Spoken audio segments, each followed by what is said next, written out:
नजरें बदली तो नजारे बदल गए। किसी ने रुख बदला तो किनारे बदल गए। साथियों, हमारे जीवन की अधिकांश खुशहाली हमारे विचारों पर, हमारे दृष्टिकोण पर, हमारी अवधारणाओं पर निर्भर करती है।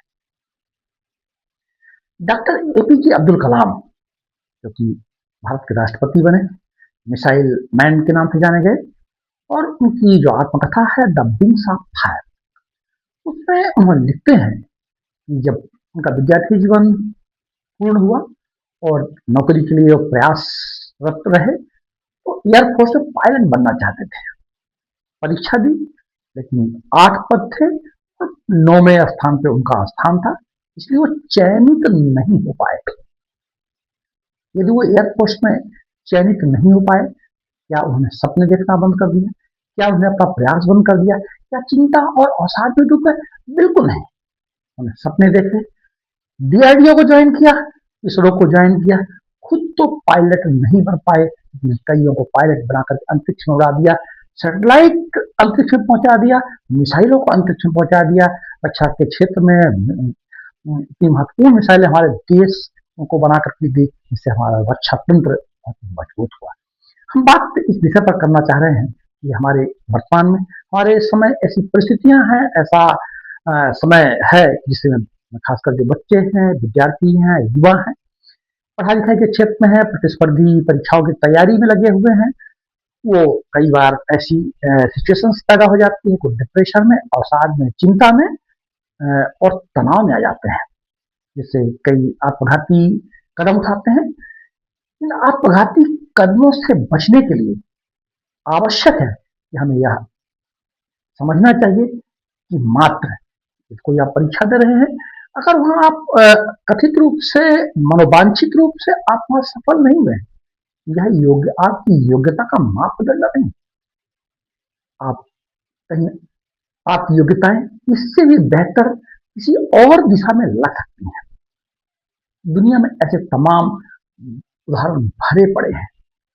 जब भी हम कोई प्रयास करते हैं, तो कई बार हमारी जो मनोवांछित सफलताएं हैं, कथित रूप से जिसे हम सफलताएं कहते हैं, वो मनोवांछित रूप से नहीं मिल पाती, जिसे हम असफलता कहते हैं कि हम असफल हुए। हम अगर हम इस पौराणिक मान्यता को, इस पौराणिक कथा पर विश्वास करते हैं कि जब समुद्र मंथन हुआ था, तो समुद्र मंथन के दौरान देवताओं और दैत्यों ने, दोनों ने समुद्र मंथन किया, और उस समुद्र मंथन के दौरान सबसे पहले हलाहल विष निकला।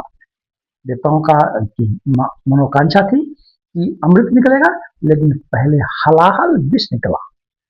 तीनों बड़ा खतरनाक विष, जहर, जो कि तीनों लोकों में बिल्कुल झंझावत पैदा कर दिया। उस हलाहल विष को, उस जहर को पीने के लिए शंकर जी अवतरित हुए और उसको उन्होंने अपने कंठ में धारण किया और नीलकंठ कहलाए। इस कहानी का जो संकेत है, इस कहानी का जो उद्देश्य और मतलब यह कहना कि जब हम कोई प्रयास करते हैं, तो कोई जरूरी नहीं है कि हम अपने प्रथम प्रयास में ही, शुरुआत में ही, प्रारंभिक स्थिति में ही हम अपने मनोवांछित जो हमारी कथित सफलताएं हैं उसको हम प्राप्त कर लें। अमृत मंथन में विष रूपी हलाहल भी निकल सकता है, जिसको धारण करके आगे बढ़ना पड़ता है। ऐसे तमाम उदाहरण है। इस संबंध में डेल कार्नेगी जी अपनी किताब में लिखते हैं कि हाउ टू स्टॉप बरीड and start living. Dale Carnegie जो बहुत ही विश्व प्रसिद्ध राइटर, मोटिवेशन के क्षेत्र में हुए, उन्होंने कहा कैसे, किस तरह से हम अपनी चिंताओं से मुक्त हों, हम एक नए जीवन की हम शुरुआत कर दें, कैसे हम व्यवस्थित तरीके से जीवन की शुरुआत कर दें। उसमें एक लाइन की बड़ी अच्छी जो बात है कि हम जो भविष्य का बोझ है, हम उसको एक साथ आज ही लेके ना चले, हम उसको टुकड़ों टुकड़ों में बांटे। आज का जो काम है वो आज ही कर ले। यदि हम भविष्य के बोझ को साथ में लेकर चलेंगे, तो हम तनाव और दबाव में आएंगे। स्वेट मार्डन, जो कि बड़े ही विश्व प्रसिद्ध राइटर हुए, उन्होंने अपनी किताब पुशिंग टू द फ्रंट में लिखा। जब वो किताब पुशिंग टू द फ्रंट लिख रहे, तो उसमें प्रिंटिंग प्रेस ज्यादा नहीं हुआ करते थे, तो उसकी हस्तलिखित पांडुलिपि वो लिख रहे थे और जिस होटल में रुके हुए थे वहां आग लग गई। आग लगने से उनकी सभी पांडुलिपियां जल गई। एक क्षण के लिए वो निराश हुए, लेकिन फिर से उन्होंने एक नई रास्ता चुनी, नई राह चुनी और फिर से उन्होंने नए सिरे से पुस्तक लिखना शुरू किया और यह विश्व प्रसिद्ध पुस्तक पुशिंग टू दी फ्रंट, ये आगे बढ़ने की राह हमें दिखाती है।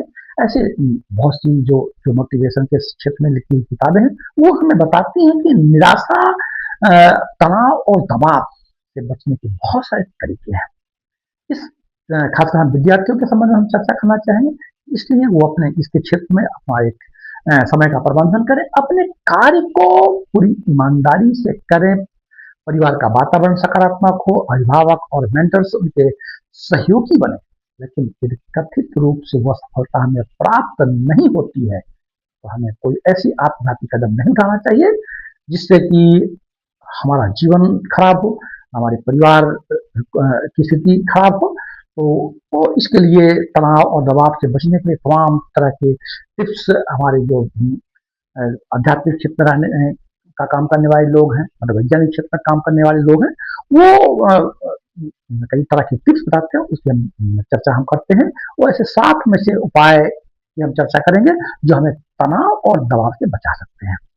हमारी जो भी समस्याएं आती हैं, किसी न किसी समस्याओं को लेकर के, कोई परिस्थितियों को लेकर हम तनाव और दबाव में आते हैं, तो हम अपनी समस्याओं को छोटे छोटे हिस्सों में बांटते हैं।